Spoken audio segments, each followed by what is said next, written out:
Ok, on poursuit. Ok, donc on nous avait dit ici un programme qui permet qui à partir de 2 étudiants dit lequel est le plus vieux. Donc on a ici 3 étudiants. Hein? Bon, on a 2. Oui, on a 2 étudiants. Ces 2 étudiants-là. Hein? Donc on va essayer maintenant de tester. Bon, on a déjà une méthode nommée âge qui retourne l'âge de la personne, de l'étudiant. Donc on peut passer sur cette méthode-là pour vérifier maintenant ici. Exemple là. If étudiant 1 point âge supérieur à étudiant 2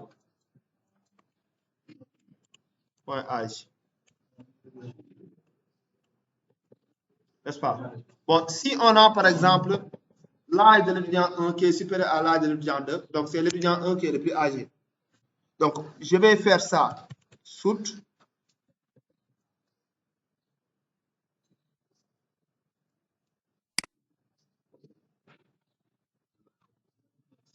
je vais le faire comme ça. Par exemple, le prénom, le nom de l'étudiant, parenthèse, son âge est plus âgé que l'autre. Donc, par exemple, quand je mets étudiant, point, get prénom. On est d'accord. Étudiant, point, get nom. D'accord. Plus, je descends. Je peux descendre ici. Hein? Parenthèse.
Bon, ça, si vous voulez, ne le faites pas comme moi. Mais ça, je vous explique une peu. Parce que ça, après, on va le modifier. Ça, après, on va le modifier. Hein? N'est-ce pas? Mais c'est juste pour faire comprendre. Supposons maintenant que je ne mets pas le else. Je viens, je mets ça. Bon, je mets else d'abord. Je mets else. Je copie ça.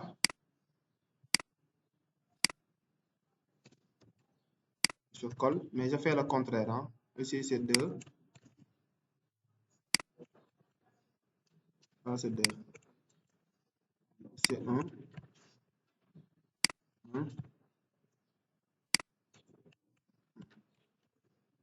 Et j'exécute.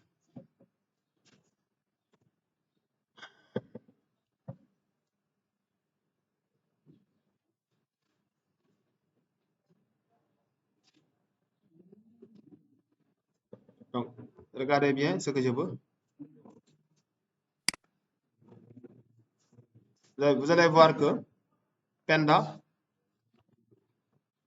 22 ans, est plus âgé que Safia Toussi, 19 ans. C'est ça que je veux. Maintenant, après, on va créer une fonction qui permet de nous afficher tout ça d'un seul coup. On est d'accord? Mais bon, c'était juste ça. Hein.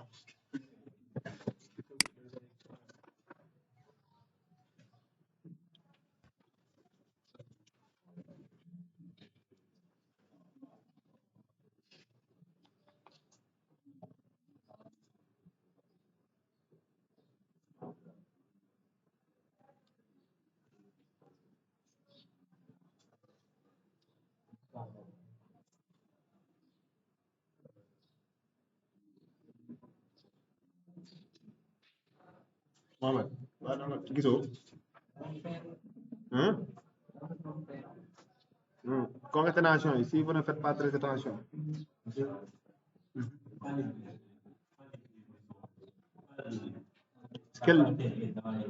Quelle ligne? 30. Ici. Ici quoi? Oui, cette parenthèse-là. Oui, parce que je veux l'afficher exactement. Je veux que par exemple l'âge soit dans ces parenthèses-là. Il y a l'autre quoi. Je veux que l'âge, par exemple, si tu as 22, tu auras ici 22 ans dans les parenthèses quoi. N'est-ce pas? Maintenant, ce que j'ai mis entre double code, je veux ça s'affiche exactement comme je l'ai écrit. C'est pourquoi cette parenthèse, je l'ai mis entre double code. Je répète encore, si vous voulez, ne mettez rien. Si vous voulez même, vous mettez ici OK. Ici, vous mettez OK pour l'instant. Après, on va modifier ça hein, lorsqu'on va écrire la méthode toString. Donc, on ne perd pas notre temps sur ça.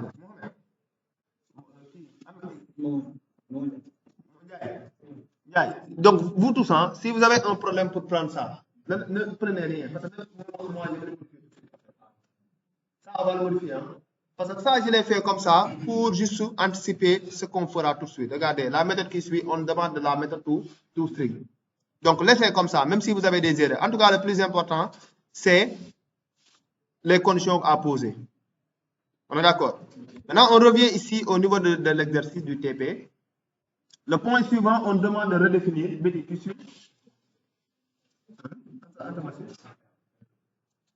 C'est ça. D'accord. Donc, on demande de redéfinir la méthode toString pour afficher le nom, le prénom et l'âge de l'étudiant.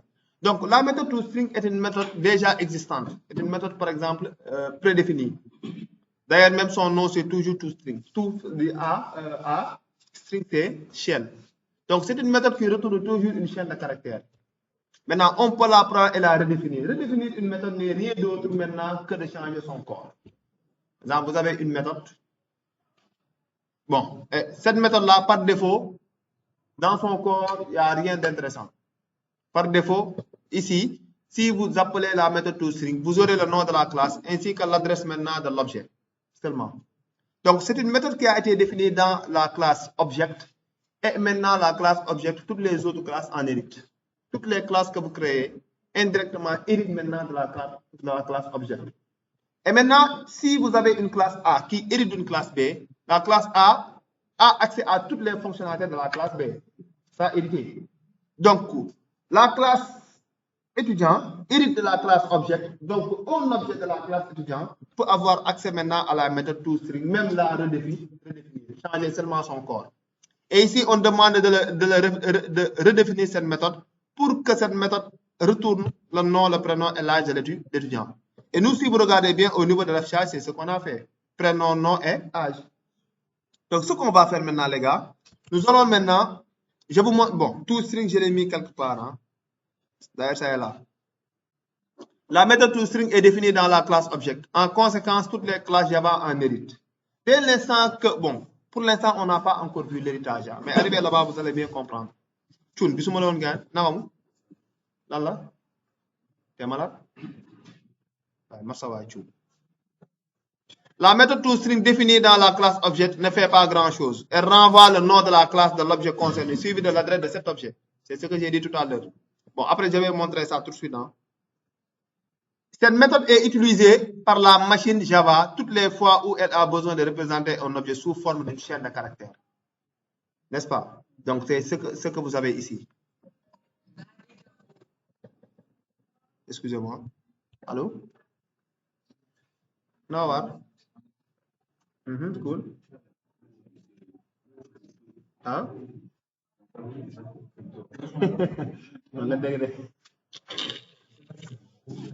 Dans classe waaw devant mes étudiants wala ñu tax bu mëna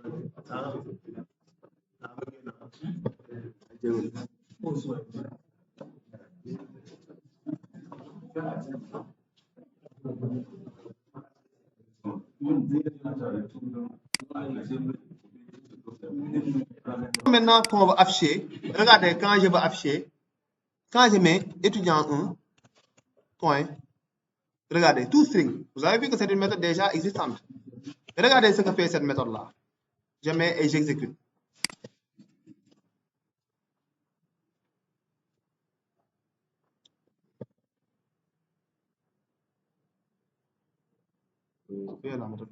Je l'ai mis où? Hein? Je ne l'ai pas mis dans... Bon, vous avez raison, oui. Excusez-moi.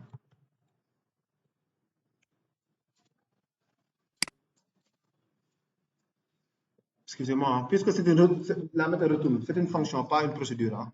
Ok, excusez-moi. Regardez bien. C'est ce que j'ai dit tout à l'heure. La méthode retourne le nom de la classe et maintenant l'adresse de l'objet. Par exemple, au niveau de l'objet, vous savez que les adresses sont des hexadécimales. Les adresses. C'est pourquoi maintenant ici, vous avez quoi? Vous avez l'adresse de l'objet étudiant 1 et maintenant la classe de l'objet étudiant 1. C'est ce que fait par défaut la méthode toString. Mieux encore, par défaut, lorsque vous appellerez, vous avez ça. Nous, maintenant, on nous dit, cette méthode-là, il faut la redéfinir de telle sorte qu'elle vous retourne le nom, le prénom et l'âge de l'étudiant. Mais regardez maintenant, quand je reviens ici. Bon, pour maintenant avoir accès à une méthode ou une classe ou un objet, tout ce que vous voulez, vous appuyez sur CTRL et vous cliquez sur l'élément. Par exemple, quand j'appuie sur CTRL et que je clique sur toString, je serai redirigé, regardez, dans la classe object où la méthode toString a été définie. Vous avez vu la classe object et regardez la méthode toString. La méthode toString fait seulement ça. Retourne le nom de la classe, getClass.getName. Et ici, arrobas, suivi de arrobas, c'est arrobas que vous avez vu tout à l'heure, si vous regardez bien. L'arrobas sépare maintenant le nom de la classe et l'adresse de l'objet. Et ici, ça, c'est l'adresse de l'objet. Hein. C'est bon. Maintenant, nous connaissons où a été définie la méthode toString. On connaît aussi le rôle par défaut que joue la méthode toString. Maintenant, nous, ce qu'on nous demande maintenant, c'est de revenir au niveau de la classe étudiant, de définir maintenant une méthode nommée toString. Et pour définir une méthode toString, la méthode toString, c'est ce que vous voyez ici. Hein. Maintenant, le nom, il ne faut pas le changer. C'est toujours tout, le premier S en majuscule. N'est-ce pas? Donc, je vais mettre public, string. Retourne toujours une chaîne de caractères, toString. Et lorsque je le fais, vous allez voir une petite chose. Hein. Regardez bien. Ça, à chaque fois que vous le voyez, ça veut dire quoi? C'est une méthode que vous redéfinissez. On est d'accord? Souvent aussi, vous voyez ici quelque chose que l'on appelle override. Mais ça signifie rien. Même si vous mettez override, ça marche. Si vous ne mettez pas override, ça marche. Mais le plus important, c'est lorsque vous avez maintenant, ce O-là signifie override. Maintenant, ça vous redirige. Lorsque vous y cliquez, il vous redirige là où toString a été défini. Dans la classe object. Quand vous cliquez ici, vous êtes là. Quand vous cliquez ici maintenant, vous retournez là où vous étiez. Non, utilisez, non, do it. Non. Hein? C'est comme? C'est un code là. D'accord. Donc ici, on met return. On a dit nom, prénom, agent. Donc je peux dire nom, point, tout, uppercase, le mettre en majuscule d'abord. Plus, je mets espace. D'accord? Plus encore, je mets prénom. Plus, on dit l'âge. Je mets ici âge. Ça, je peux le faire. D'accord. Si vous voulez même, vous pouvez même ajouter ça. Bon, l'âge, on l'a fait comme ce qu'on avait fait là-bas tout à l'heure. Hein. Je mets ça. Espace. Je mets ça. Ça, je peux le faire. Vous avez vu, hein? Maintenant, ce que je vais faire, je vais appeler, je reviens ici. Ça, je vais l'enlever. Mais regardez, tout ça. Je peux l'enlever.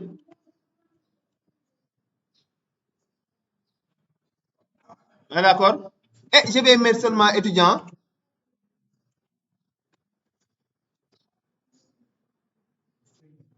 Tout. Merci beaucoup. Quand je mets point toString, ça marche. Quand je mets ça aussi, ça marche. Mettez le nom de l'objet seulement signifie maintenant appeler indirectement la méthode toString. Le nom de l'objet seulement, quand je le mets, je fais appel maintenant à la méthode toString. Donc regardez quand j'exécute. Vous avez vu que tout ce que j'avais écrit ici, donc moi je peux même enlever encore ça, tout ça. On est d'accord? Et je mets étudiant. Ici, je peux mettre maintenant toString pour vous montrer que l'un ou l'autre, ça marche.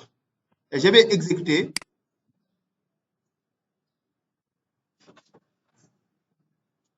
Ça marche dans tous les cas. Hein?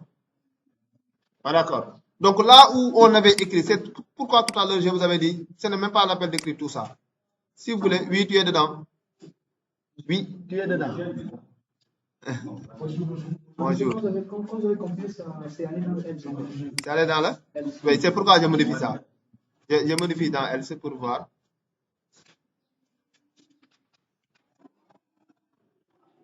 Ça, je mets. Bon, c'est comme ça, hein? Exécutons maintenant. Même dans le S aussi, ça marche. Hein? Donc, appeler toString, c'est juste aussi passer par le nom de l'objet directement. Donc, vous avez vu. Ça marche, hein? N'est-ce pas? Donc, toString, bon, c'est ce que je joue. Maintenant, bon, c'était juste aussi pour vous montrer la méthode toString. Mais rien ne vous empêche de créer une méthode à part qui permet seulement de retourner le nom, le prénom et l'agent. C'est bon, les gars?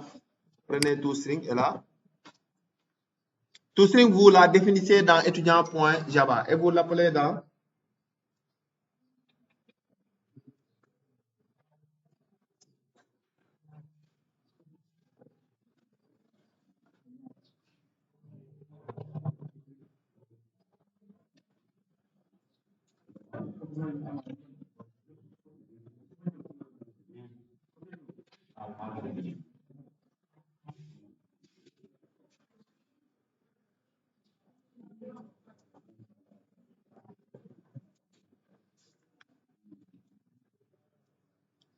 vraiment vidéo avant nga dara.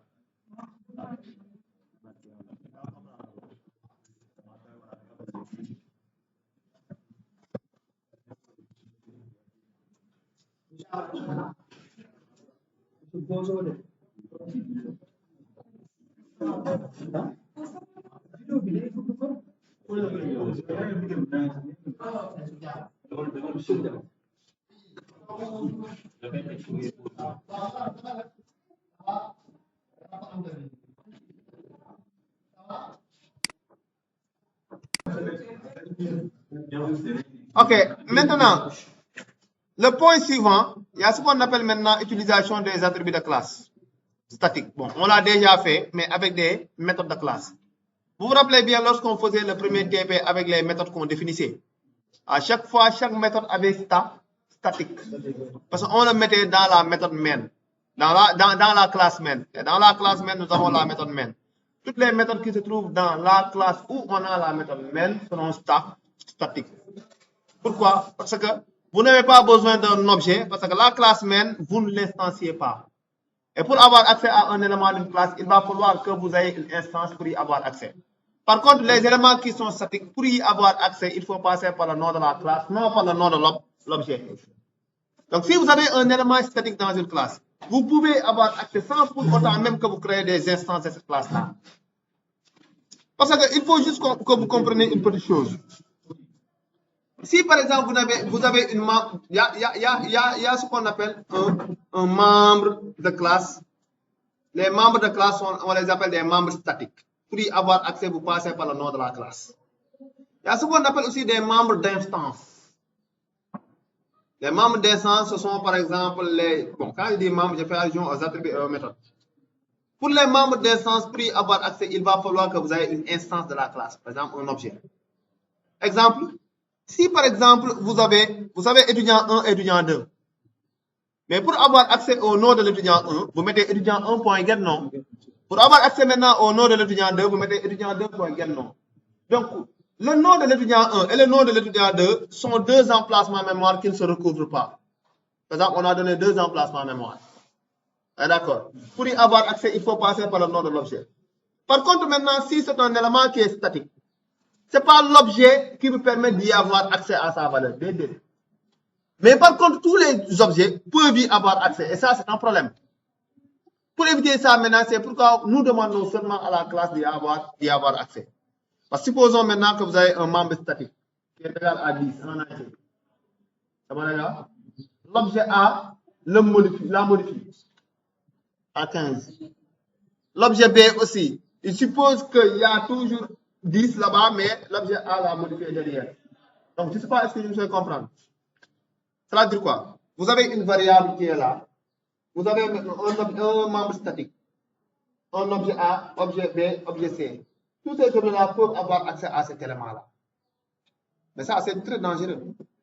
Même chez vous, il y a certaines affaires dont tous les membres n'ont pas accès à cette affaire-là. Ah, d'accord. Souvent, même la télécommande, les enfants n'ont pas accès. Sinon, ils nous touchent. Hein? C'est un programme. Ah, peut-être. Donc, on revient ici. J'ai fait un petit résumé aussi sur les membres statiques, sur l'attribut statique. Ça est là d'ailleurs. Attribut de classe. Bon, un attribut de classe, on l'appelle aussi un attribut statique. Par défaut, chaque instance de chaque classe occupe son propre espace mémoire. On est d'accord? Deux objets instances d'une même classe, occupent donc deux espaces mémoire qui ne se recouvrent pas. Lorsque l'on déclare un membre statique, il est au contraire placé dans un espace mémoire commun à tous les objets de la classe. C'est ce que je disais tout à l'heure. Si un des objets maintenant modifie la valeur d'un champ statique, par exemple, tous les objets verront la valeur de ce champ qui est modifié. On appelle attribut statique d'une classe ou attribut de classe tout attribut attaché à une classe plutôt qu'à l'une de ses instances. Si l'attribut est attaché maintenant à la classe plutôt à l'une de ses instances, on l'appelle attribut de classe ou bien un attribut statique. Et ça va nous permettre aussi de savoir l'ordre maintenant des instances qui ont été. Des fois aussi, on veut savoir le nombre d'instances de la classe. Par exemple, on a créé combien d'objets de cette classe-là? Il va falloir que vous passez par les nombres, par les attributs statiques. Les attributs ne sont pas, les objets ne sont pas encore créés et on les compte.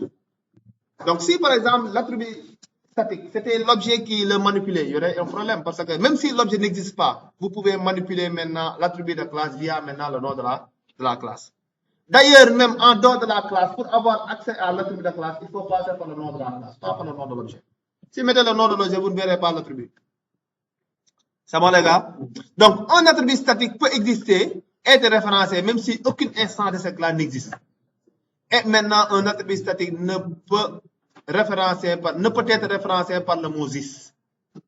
Jamais de la vie. Parce que this est l'objet courant. Par exemple, this que vous utilisez dans le constructeur.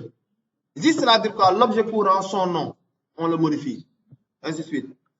Mais ici, vous ne pouvez pas, d'ailleurs, même quand vous mettez this point, vous ne verrez pas l'attribut de classe. OK? Et maintenant, pour définir un attribut de classe, c'est comme si vous déclarez une variable, mais ici, devant, vous mettez statique. On l'a déjà fait. Maintenant, l'attribut de classe est toujours initialisé.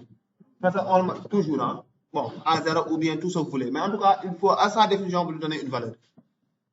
OK? Maintenant, nous, on nous demande ici, utiliser un attribut de classe pour conserver le numéro d'ordre de l'étudiant. Étudiant 1, étudiant numéro 1, étudiant numéro 2. Par exemple, selon les étudiants qui seront créés. On y va? Donc, je viens ici au niveau de étudiant. Et tout à fait en haut, ici, je peux définir un attribut de classe en mettant public, statique, int, nb, étudiant. Je peux l'appeler nb étudiant pour qu'il nous compte le nombre d'étudiants. Comme ça. C'est bon. Cette variable permet de compter les étudiants.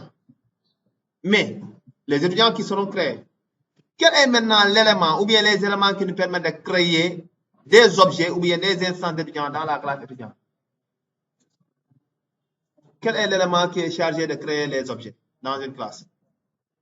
Créer les objets. Oui, constructeur. On est d'accord. Donc, nous, dans les constructeurs là, on va mettre NB. Donc, ici même, on a dit this. Regardez quand je mets this. Quand vous mettez this, vous ne verrez même pas l'attribut statique.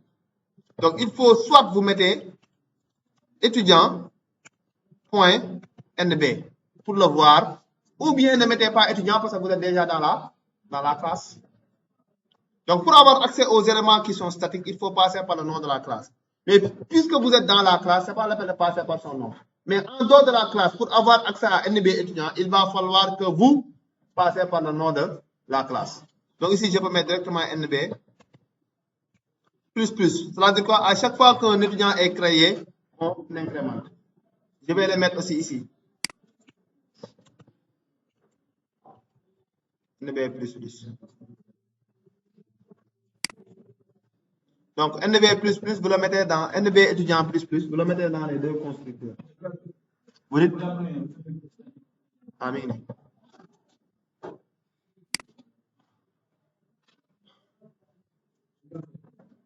Oui.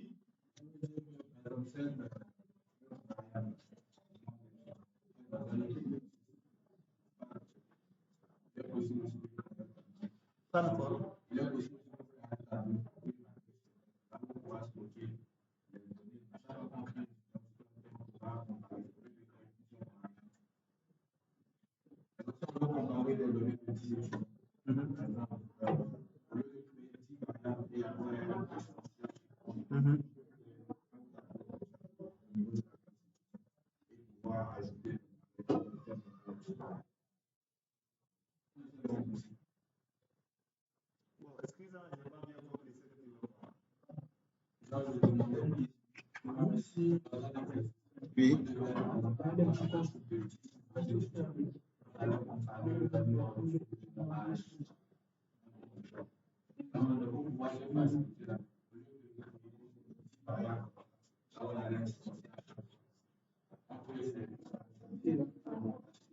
Un tableau statique.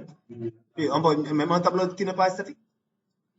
Même un tableau qui n'est pas statique. Parce que les tableaux nous permettent seulement de sauvegarder une grande masse d'informations. N'est-ce pas? Pour éviter de déclarer des variables simples, Mais ça, ce n'est pas obligatoire que vous mettez une variable qui est statique. Un attribut statique. Hein? Oui, c'est bien possible. Quand je dis membre, soit c'est une variable, un tableau est une variable, non? Ou bien une méthode. D'accord? Mais, bon, supposons maintenant que je mette ça. D'accord? Ici aussi, il faut que je mette ça. Pour initialiser le tableau. D'accord? Ça. Mais bon, ça, bon, il y a un chapitre sur les tableaux, hein, on verra. Chapitre, tableau échelle. Tout ça, on va y revenir. Hein. C'est pourquoi des fois, je ne veux pas anticiper. Hein. Ok, donc on a ajouté. Maintenant, regardez le rôle que joue NB étudiant. Ici. Par exemple, là, je peux même afficher ici. Nombre d'étudiants.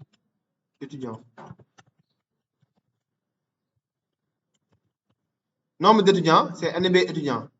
Mais regarde, NB étudiant, je peux pas y avoir accès. Pour avoir accès maintenant à NB étudiant qui est là-bas, il faut que je mette étudiant, le nom de la classe, point NB étudiant. D'accord. Et normalement, ici, j'en ai créé combien d'étudiants?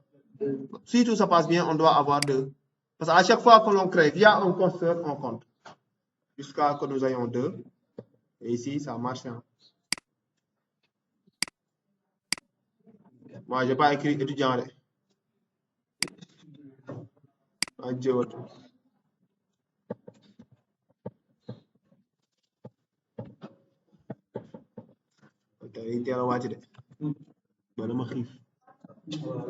Hein? Non, j'ai faim.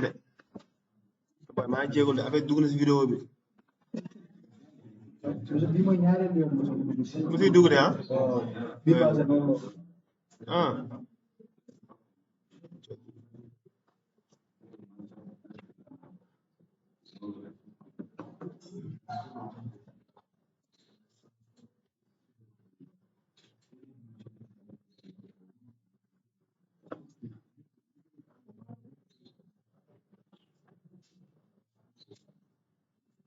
Maintenant, bon, on attaque ce qui suit vite fait. Hein? Donc, pour ce qui suit, on demande de modifier la classe étudiant pour y ajouter l'attribut matricule, qui est une chaîne de caractères. Donc, ajoutez maintenant un attribut nommé matricule de type string dans la classe. Donc, dans la classe étudiant, on demande d'ajouter ici, bon, tout à fait en bas ici, je vais ajouter private string matricule. Comme ça, c'est ça qu'on a dit hein, pour ce point-là. Et maintenant, on demande de créer une méthode nommée générer matricule qui permet de retourner un matricule unique pour chaque étudiant. La matricule maintenant sera sous la forme suivante. Mat suivi de la première lettre du nom, suivi de la première lettre du prénom, suivi du nom d'ordre de l'étudiant. Nom d'ordre de l'étudiant sera dit quoi? Si c'est l'étudiant 1, son ordre c'est 1, sauvegardé dans NB étudiant. L'étudiant 2 passe à 2, ainsi de suite. Hein? C'est ça. Vous ne verrez pas maintenant 2, même si vous avez 2 étudiants qui ont le même nom, le même prénom, c'est l'ordre maintenant de création qui les différencie. On est d'accord? Maintenant, on veut maintenant afficher la matricule. On va afficher maintenant la matricule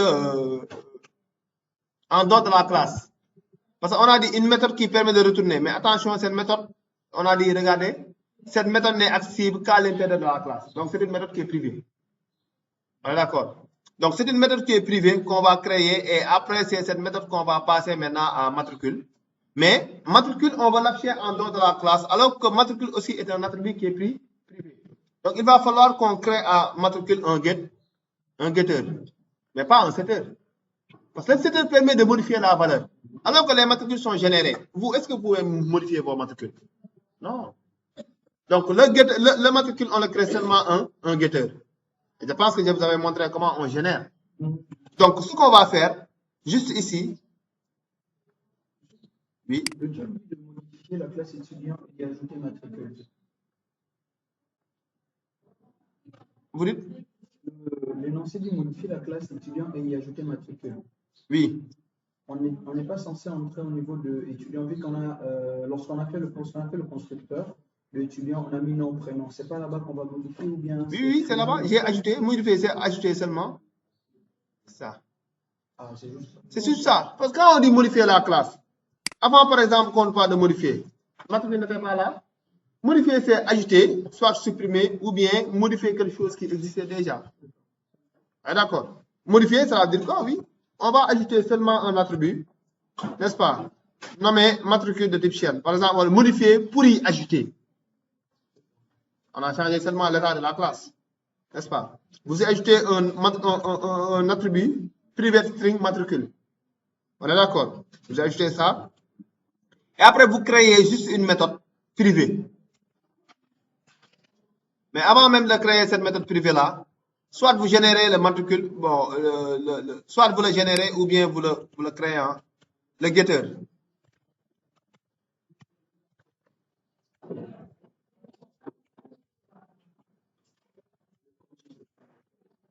Donc, soit vous générez le matricule, le getter de matricule ou bien vous le saisissez.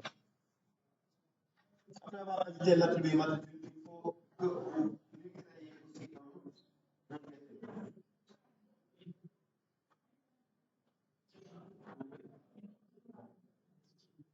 Il n'y a pas besoin de constructeur alors. Constructeur. Ouais. Non, on va l'appeler dans le constructeur. On va le constructeur. C'est la classe qui a un constructeur. Le constructeur permet d'initialiser les attributs de la classe. Donc, on ne crée pas aussi un setter. Le setter permet de modifier le matricule. Le matricule qui est généré, on va le modifier. Donc, vous lui créez seulement un getter. Et si vous finissez de le créer un getter, descendez ici, tout à fait en bas. Donc, quelqu'un ne va pas me dire maintenant comment on crée un getter. Hein? Bon, si vous voulez, regardez. Oui, elle a raison. Hein? Elle a raison. Elle demande maintenant pourquoi moi, tout à l'heure, lorsque je voulais créer un attribut de classe, je suis remonté. Hein? Si par exemple, je voudrais créer un getter, je suis allé au niveau des getters, j'ai créé les getters. Ça signifie rien. L'ordre n'est pas important dans une classe. Les éléments qu'on met dans une classe, vous les mettez n'importe comment. Et moi, c'est juste pour organiser ma classe. C'est pourquoi je mets d'abord les constantes, les attributs de classe. Si j'avais aussi une constante, bon, les attributs de classe, les constantes, les attributs, les constructeurs, les getters, les setters et les méthodes. Ça n'engage que moi. Si vous voulez vous mélanger les méthodes en haut, ça c'est pas un problème. C'est bon. C'est aussi juste aussi que vous que vous distinguez les différentes parties d'une classe. N'est-ce pas, Fatima? Supposons maintenant que vous mélangez les attributs dans les méthodes, les constructeurs. Des fois, vous perdez un. Donc, ça, c'est juste, par exemple, ça, c'est moi. Hein. Mais, je vais en faire dans une classe, vous mettez n'importe comment. Vous mettez n'importe comment. Les éléments qui composent la classe. Vous les mettez n'importe comment. Ça marche dans tous les cas.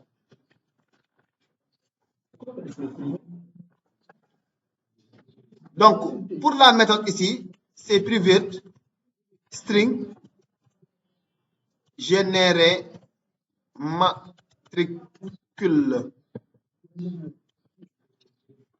Et donc là, ici, une variable.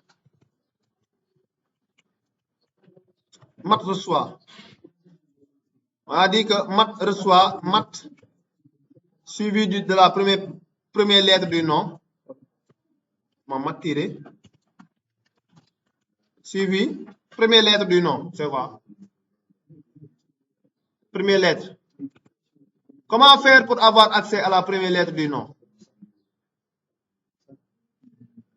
Répondez. Mamadou, tontu leen fii. Comment faire pour avoir accès au premier caractère du nom? C'est non point.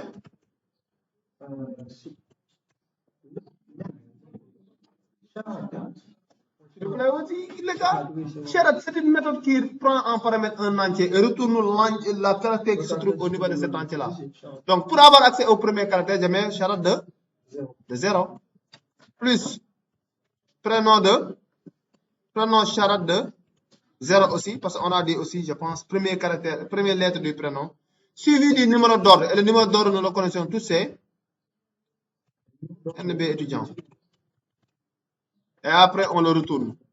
Même si vous le retournez, si vous voulez même, vous mettez mat point tout up pour le mettre en majuscule. Il se pourrait maintenant que le nom là soit en minuscule, ainsi de suite. Quand vous faites ça, et que vous tombez sur un étudiant nommé Yamar Choul, le matricule si c'est le 4e étudiant qui a été créé, le matricule de Mamar Choul sera mat-T-Y4.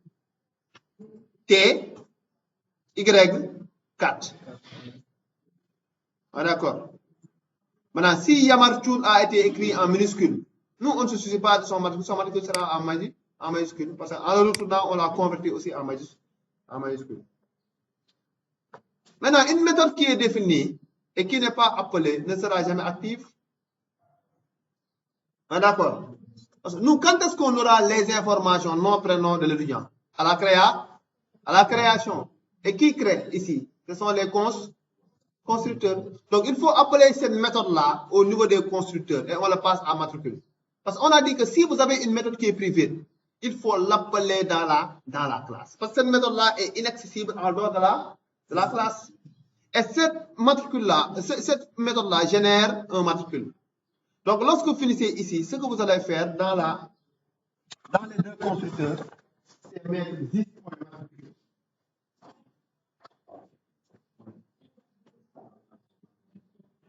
Soit générer.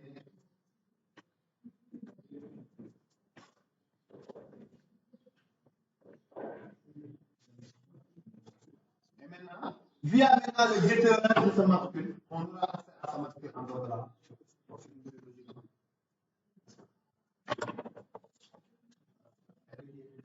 C'est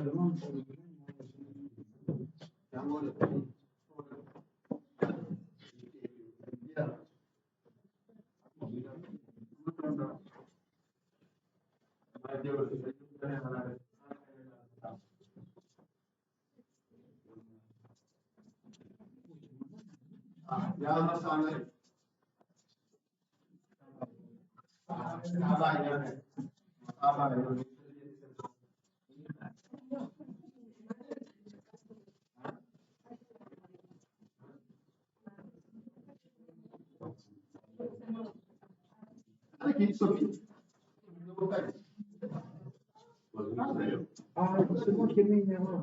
T'inquiète pas.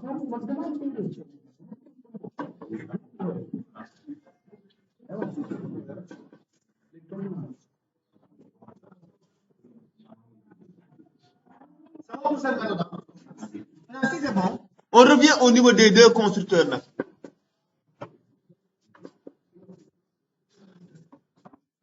Le premier constructeur ici, faites très attention. Quand il dit constructeur, il ne faut pas le mettre ici. Les gars, il ne faut pas le mettre ici. Pourquoi on ne doit pas le mettre au-dessus? Bon, ça, j'ai dit ça. C'est l'ordre en fait. L'ordre, parce que pour le matricule, on a besoin du nom et du prénom. Alors ici, lorsque vous le faites là, le nom et le prénom n'existent pas encore. Il faut mettre juste après le nom et le prénom, ou bien tout à fait en bas, mais pas au-dessus des noms et prénoms. Donc, je mets ici, mon matricule, reçoit, généré, n'est-ce pas? Et ça, je vais le copier, je le colle dans l'autre constructeur. Et maintenant, on a fini notre TP. Donc, ça, vous le mettez ici et dans l'autre constructeur. Et maintenant, lorsque vous faites ça, vous allez au niveau de la méthode main et vous affichez seulement en mettant ici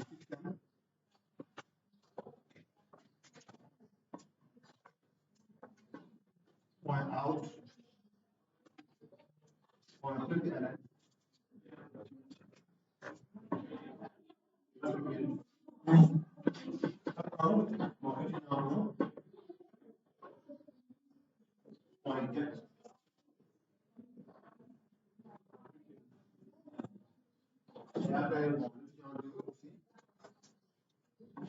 Donc, quand on finit ici, nous allons au niveau de la méthode main.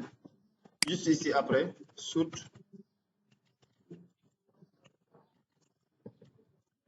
Matricule.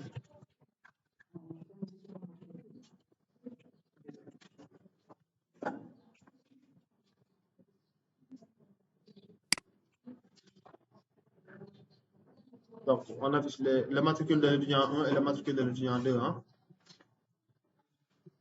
Bon, si vous voulez même, on peut le faire ici. Hein.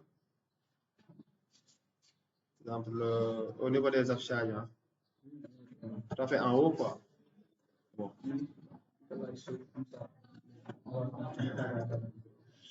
D'accord, il n'y a aucun souci. Je vais exécuter ça.